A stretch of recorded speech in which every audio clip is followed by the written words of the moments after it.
bienvenidos a este Piénsalo Bien. ¿Cómo están ustedes?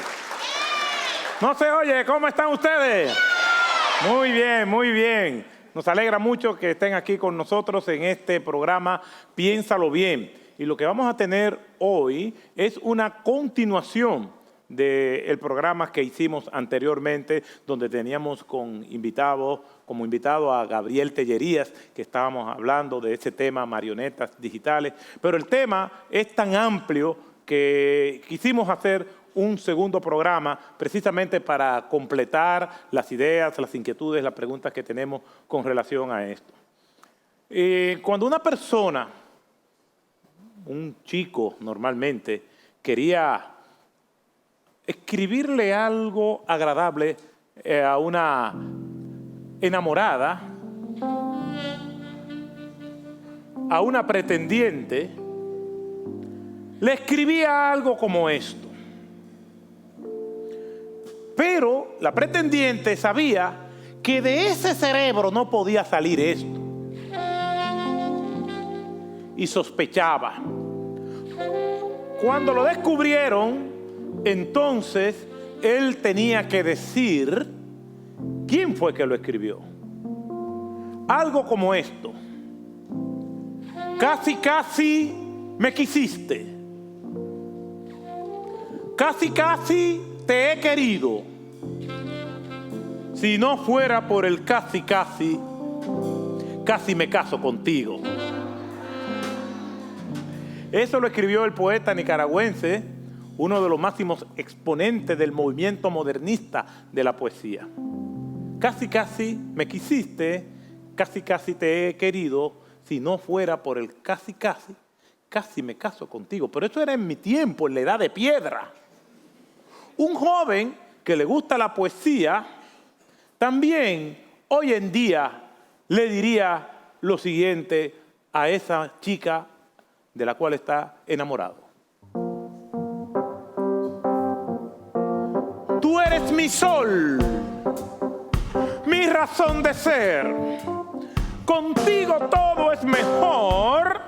Te amo hasta el amanecer. Muchas gracias, muchas gracias.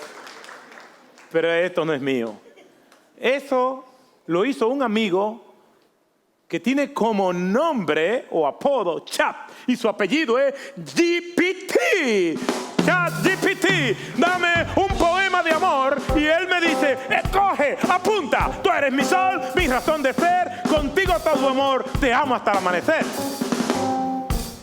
¿A dónde vamos a llegar en este metaverso en el cual estamos entrando, donde no sabemos diferenciar entre lo virtual y lo real? Para hablarnos de eso tenemos nuevamente con nosotros y lo recibimos con un fuerte aplauso a Gabriel Tellerías. Tiene buenos reflejos porque hasta que no dije el nombre no entró.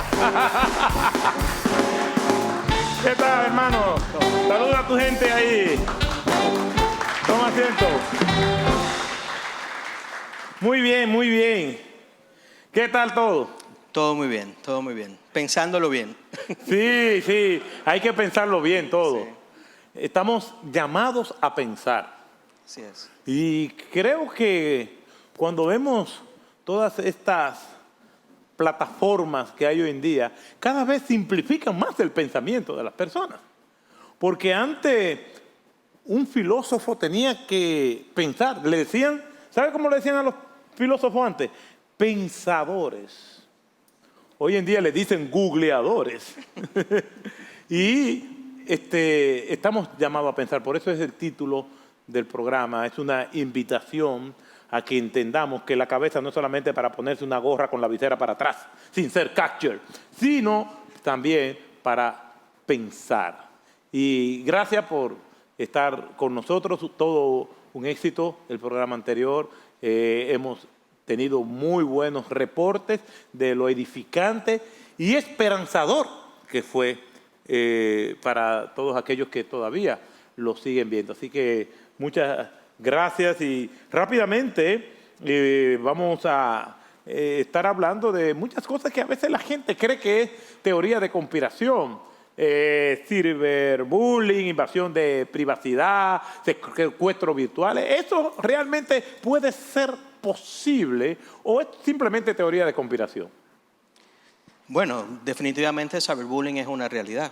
O sea, muchas personas se han expuesto a ser agredidas de manera virtual, lo que llamamos cyberbullying, y es una realidad. Muchos jóvenes han visto realmente que otros, ya sean usuarios conocidos o amigos en las redes o en cualquier plataforma, entonces han utilizado un lenguaje o un modo no adecuado de acoso para ellos, y eso es una realidad, definitivamente. Y hay que tener mucho cuidado con eso. En el programa anterior estábamos hablando sobre las adicciones y cómo las personas se meten en ese universo, en ese metaverso, en esa realidad virtual. Es que la realidad, como la conocemos, la tangible, palpable, no le está dando esperanza a la gente. Yo creo, y de hecho lo vemos no solamente en el plano secular, sino inclusive en la iglesia. Nosotros tenemos serios problemas con aceptar nuestra parte física, nuestro cuerpo. Y esa es la realidad. Usualmente cuando, quizás de manera más grave y aguda, cuando somos adolescentes, pero también inclusive en otras edades, donde nosotros no nos sentimos cómodos, se le dice a veces cómodos en nuestra propia piel, o sea, no nos sentimos cómodos quizás de la forma que somos, cómo lucimos. Y cuando hablamos de mundo virtual, como el metaverso, por ejemplo, por mencionar algo, es donde yo puedo establecer mis propias reglas de quién yo soy, cómo me veo, cómo luzco. Y eso es un problema serio, porque evidentemente el desafío en esta generación se ve muy asentada la necesidad de poder ser algo que no soy, o ser de la forma que no soy, o tener atributos o capacidades que no son mías. Pero entonces este metaverso, esta nueva realidad virtual, me permite poder establecer las reglas. Y eso es serio, porque, y evidentemente para aquellos que tenemos una cosmovisión cristiana, entendemos que en el centro de nuestra fe está el hecho de que nosotros fuimos hechos a imagen y semejanza de Dios. Y nosotros creemos en un Dios que se encarnó en su Hijo, o sea, tomó forma física. Y nuestra fe también dice que nosotros somos el templo del Espíritu Santo. Entonces no es poca cosa cuando yo trato de vivir una vida virtual que no es coherente con mi realidad física. Entonces, ¿qué nos espera en el futuro inmediato? ¿A qué nosotros nos estamos enfrentando? Porque no hemos asimilado una nueva plataforma digital, un nuevo software, una nueva aplicación, un nuevo dispositivo cuando ya está saliendo otro. Y algunos ven un dispositivo o que tú eres usuario de tal o cual plataforma digital y dicen, eso está obsoleto. Pero tú dices, pero yo lo compré o lo descargué hace 3 meses. Y un experto tirano te dice de manera déspota, no, eso no sirve ya. ¿Qué nos espera en el futuro inmediato? ¿Esto va tan rápido? Va rápido y va a continuar más rápido. Porque, y lamento no tener nada positivo con respecto a eso, y es que esta realidad no tiene vuelta atrás. O sea, las redes sociales van a seguir siendo parte importante del día a día de nosotros.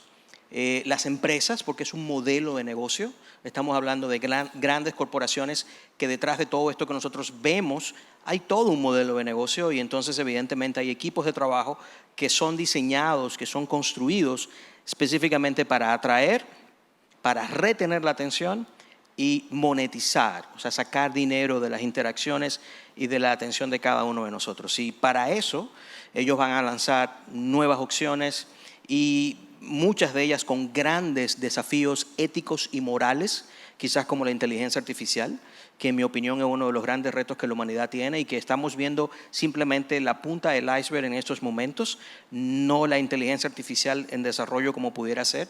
Y lo que tenemos que hacer es que estar preparados, entender los tiempos, entender qué está ocurriendo y preguntarnos qué podemos hacer o qué debería hacer. ¿Qué es el metaverso? Porque se está hablando de eso. Es una especie de poema donde uno tiene la meta de componerlo por la composición de la palabra metaverso. Y comenzábamos con 2 poemas al principio. ¿Tiene el metaverso que ver con la capacidad que tenemos de lograr ciertas composiciones con una cantidad determinada de métricas. ¿Qué es el metaverso? Bueno, el metaverso es la versión de una empresa que anteriormente se llamaba Facebook y ahora se llama Meta. El metaverso fue en inicio una muy buena opción para quizás hacer un relanzamiento de la empresa en momentos en que tenía serios problemas.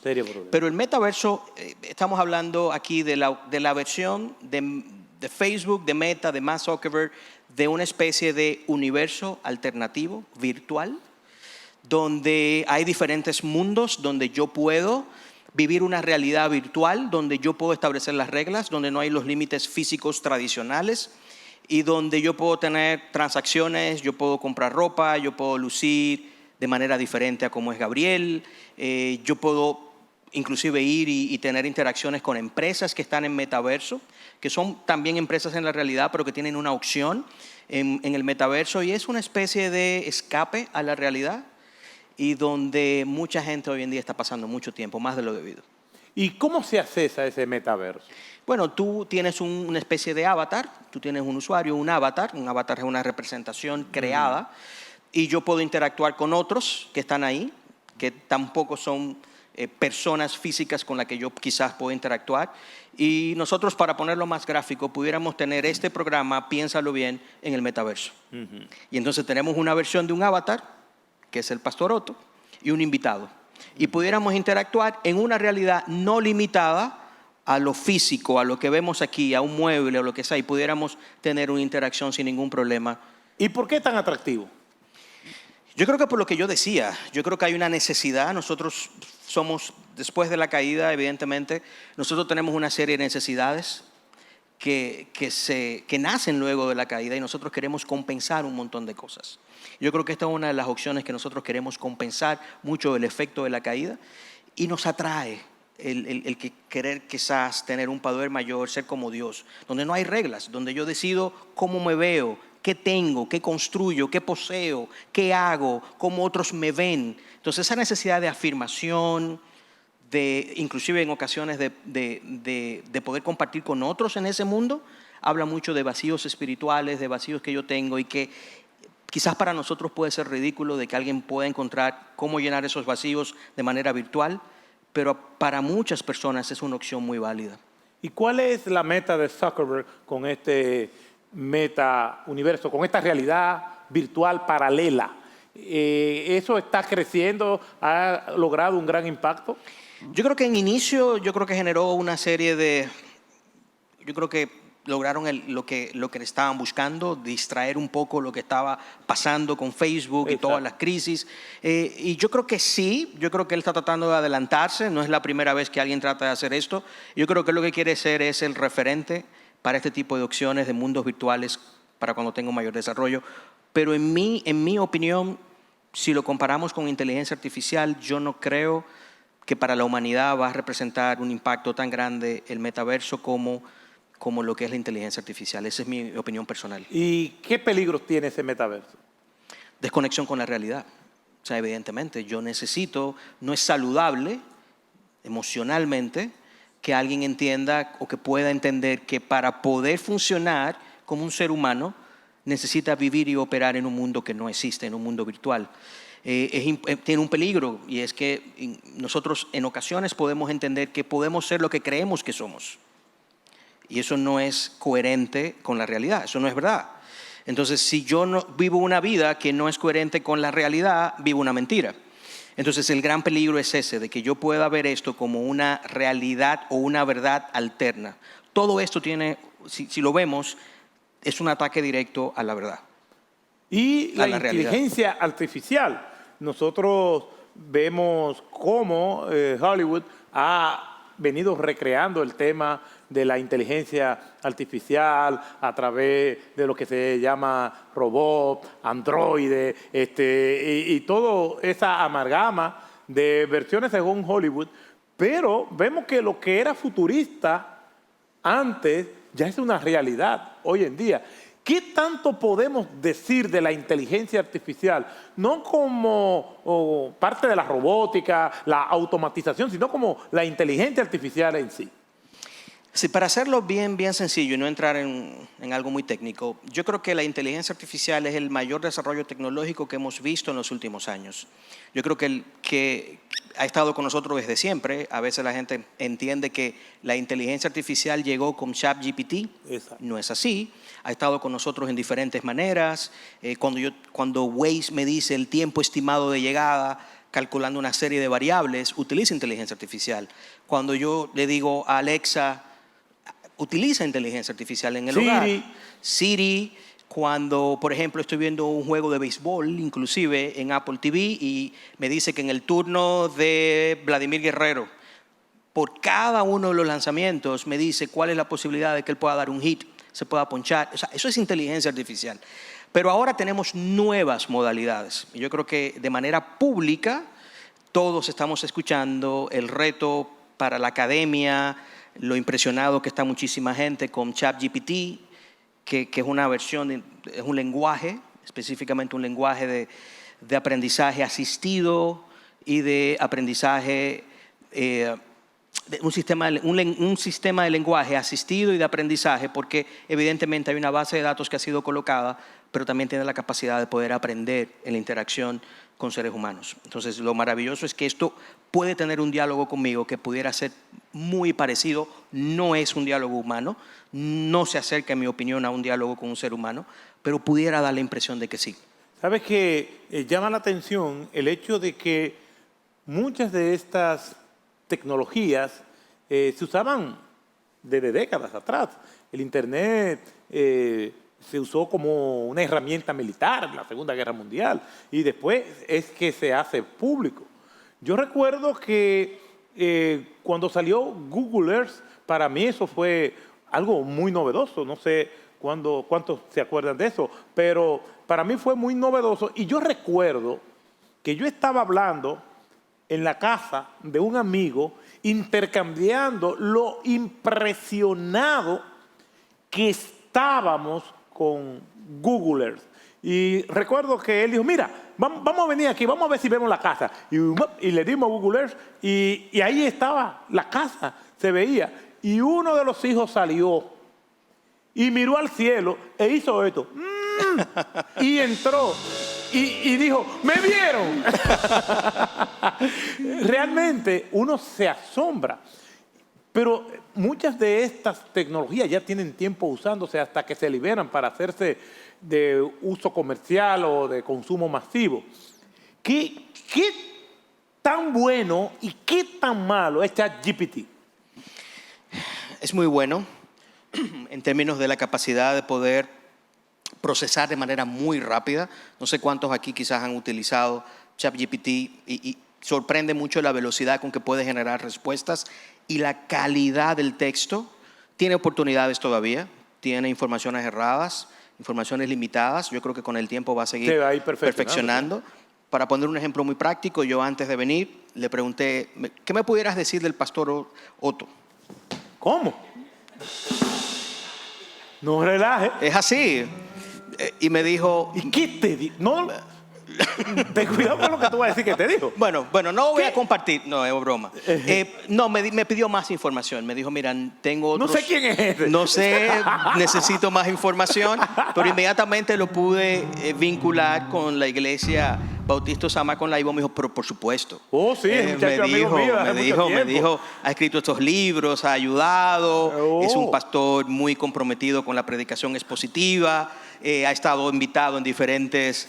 Me dijo todo eso. Sí, ¿qué más? No, eso no diga, eso no. Pero ya en un tono más serio, yo creo que ChatGPT lo que representa es específicamente en estos momentos, para la academia es un gran reto. Hoy en día las universidades han tenido y los profesores han tenido que hacer mesas de trabajo para ver cómo van a enfrentar esta situación. Porque tiene ciertas características ChatGPT que son muy particulares. Cada respuesta o cada petición, lo que ChatGPT confecciona es único. Entonces, para detectar el plagio es extremadamente difícil. Bueno, tengo que decirte que nosotros, los que estamos en el campo también docente, nosotros le ponemos un examen a los estudiantes y nosotros tenemos una plataforma donde nos dice el porcentaje de plagio y las coincidencias y las fuentes donde ese estudiante hizo copy-paste. Es así, esa es la manera tradicional. La tradición. No funciona con ChatGPT. ¿Qué? No. En estos momentos se está buscando la manera de cómo detectar el plagio cuando se ha utilizado ChatGPT para la composición de un ensayo. ¿Y un profesor no se puede dar cuenta? Un profesor en estos momentos es mucho de apreciación, de poder entender quizás que no me da esa capacidad intelectual el estudiante X. Mira, te voy a decir algo. A veces yo oigo comentarios, estoy hablando de nadie aquí, ¿eh? Yo oigo comentarios escritos de personas que yo digo, si mi instinto no me falla, eso que está escrito no coincide con ese cerebro. Eso puede suceder. Pero no tengo la manera de demostrar cómo lo hizo. Y esa es una realidad. Ahora, mi posición y de algunos profesores es, no podemos negar el acceso a ChatGPT. Para mí sería un error. Yo creo que es una muy buena herramienta para fines de investigación. O sea, nosotros tenemos una capacidad en ChatGPT para poder generar respuestas a preguntas interesantes. Lo que yo creo que tenemos que tener muy claro es lo que no puede sustituir ChatGPT. Y es la capacidad de una persona de escribir. Hay un buen resultado de que las mentes, como usted decía al principio, puedan pensar y poder plasmar ideas. Y tenemos que buscar la manera de cómo combinamos ambas cosas. ¿Qué te ha asombrado de ChatGPT? ¿Qué tú le has dicho que haga que te lo reprodujo con cierta coherencia, por ejemplo? De diferentes maneras. Yo he podido preguntarle, por ejemplo, ChatGPT, dime qué significa, yo le pudiera decir, ChatGPT, dime qué consejo le pudiera dar a alguien acerca de tener controles en su hogar con acceso a la tecnología y dame 5 textos bíblicos que yo pudiera utilizar. ¿Cómo puede ser? Sí. ¿Se Yo le pudiera convirtió decir, ChatGPT? no, pero yo le puedo decir lo siguiente. Yo puedo esta noche decirle, y es uno de los retos para la integridad de los pastores. Un pastor le pudiera decir a ChatGPT hoy, yo tengo este texto bíblico que tengo que predicar mañana. Yo necesito un sermón, ¿ok? Un sermón sobre este texto bíblico. Yo necesito un sermón expositivo con temas tentador, ¿verdad? ¡Sigue! Y ChatGPT, le puedo decir inclusive, yo quiero que el tono sea para una iglesia en República Dominicana. En la zona oriental. Y me va a construir me va a dar una sugerencia de un texto donde posiblemente la exégesis va a ser buena y posiblemente va a ser un buen sermón o puede ser un mal sermón. Y hay un debate inclusive de si ChatGPT puede hacer un sermón y yo creo que la respuesta que hay es sí, pero ¿qué le faltaría a ese sermón? Exacto. Le faltaría alma, le faltaría la interacción con la congregación. Entonces hay un montón de cosas que yo he podido preguntarle. Yo le puedo decir a ChatGPT cosas. Mira, los músicos, el maestro, nos puede ayudar en esto. Hay algunos instrumentos de cuerda que tienen, no sé cuántos de ustedes lo saben, que tienen un palito que no se ve interno, que se llama el alma. Háblenos de eso, maestro. Así es, los instrumentos de cuerdas, específicamente los de cuerdas frotadas, llámese violín, viola, violonchelo, contrabajo, tienen dentro un pedazo de madera, un palito, si podemos llamarle, que le llamamos el alma, se le llama el alma. Y lo que hace es que hace una fuerza entre la tapa de arriba del instrumento con la tapa de abajo, y cuando tocamos el instrumento con el arco, el instrumento vibra, tiene un cuerpo fuerte, un sonido lleno. Cuando el alma se le quita al instrumento, por diferentes razones, el alma se le cae, el instrumento tú lo frotas y realmente el instrumento suena mal, suena hueco, suena fofo. Ese es el trabajo del alma en los instrumentos de cuerdas frotadas. Muy buen símil. Eso es lo que le faltaría al sermón. Le falta el alma a ChatGPT. ¿Y de cómo se alimenta? Hay un individuo que están espiando a uno y que van recogiendo toda esa información. ¿Cómo se alimenta de toda esa data ChatGPT? Hasta ahora lo que conocemos es que se alimenta de múltiples formas, bases de datos históricas, información que todos nosotros hemos colocado en Internet. Pero hay un todo personal introduciendo esa data, ¿o no? Sí, hay algunos que, y es parte de lo que hemos visto, que uno de los riesgos, en principio, cuando le preguntábamos a ChatGPT qué es un hombre y qué es una mujer, en principio las respuestas eran biológicas. Exacto. Ahora ha habido un tratamiento donde las respuestas son un poquito más políticamente correctas. Ideológicas. Entonces, el gran reto es de que siempre tenemos detrás de estas tecnologías a personas que Dios les ha dado las habilidades para crear, para desarrollar, pero también son personas caídas que pudieran utilizar todo esto para propósitos muy particulares o agendas que no son del todo buenas. Entonces, ese es el peligro. ¿Deben los padres, el hermano, la hermana, hablar con sus hijos? ¿Qué le podemos decir a personas que quizás no tienen el acceso o el conocimiento como para articular una conversación así con sus hijos? ¿Qué recomendaciones le damos a ellos? ¿Es importante que se hable de esto en el seno familiar? Yo creo que sí, y yo creo que porque toca verdades eternas. Yo creo que toca puntos que son puntos que tienen que ver con la ética, con la moral, y nosotros, al menos yo, mi posición es que hablemos de cómo nosotros debemos aprovechar todo el desarrollo tecnológico. Es una bendición, ha sido provista por Dios para nosotros. Que utilicemos esas herramientas para el desarrollo intelectual nuestro, para investigar, conocer y quizás hacerlo de una manera rápida, de una manera eficiente, mejor dicho, pero límites. Es decir, hay cosas que yo puedo utilizar ChatGPT y no hay ningún problema para yo buscar información como se busca en Google. Pero yo no puedo utilizar lo que de manera íntegra me genera ChatGPT y presentarlo como de mi autoría. Porque entonces ahí estoy cruzando una barrera ética que no debería cruzar. Pero no debe haber en el seno familiar, es mi opinión, un miedo, una fobia a esto que no conocemos, que es malo, porque de verdad yo creo que las oportunidades que presenta para aquellos que quieren hacer un uso adecuado de toda esta información, debemos hacerlo y tener mucho cuidado. No todo lo que me dice ChatGPT es cierto. Tiene errores, está en un proceso de actualización, la propia herramienta lo reconoce, pide disculpas. Imprecisiones. Imprecisiones y todo el mundo tiene historias acerca de eso. Entonces yo creo que tomar lo bueno, desechar lo malo y edificarnos como familia en el buen uso de este tipo de tecnología.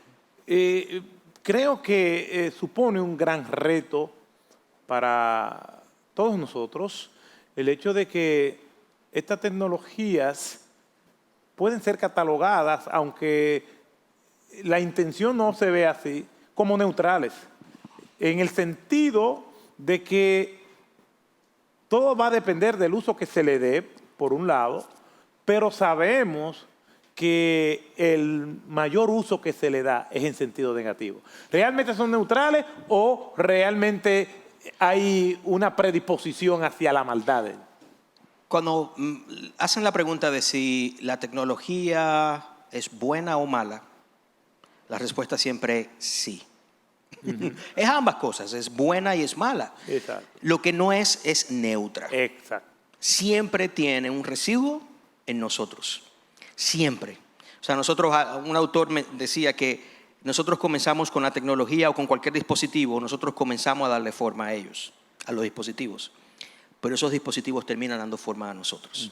Entonces lo que tenemos que saber es que no. Mira, hay usos buenos. Y hay usos. Yo tengo un reloj en estos momentos que me dice el tiempo, que me mide la presión, que si me sube en algún momento el ritmo cardíaco, como lo va a decir. Vamos a poder compartir este contenido a través de plataformas digitales. Todo eso son oportunidades que tenemos que ser agradecidos por ellas. Pero también tenemos que saber que hay usos no adecuados de la tecnología. O sea, se puede utilizar con despropósito el avance tecnológico. Y cuando tú colocas tecnología en manos de pecadores, usualmente tú vas a tener más pecado. Entonces yo creo que es un poquito de entender que puedo utilizarla, tengo que tener un discernimiento para el uso, eso es importante.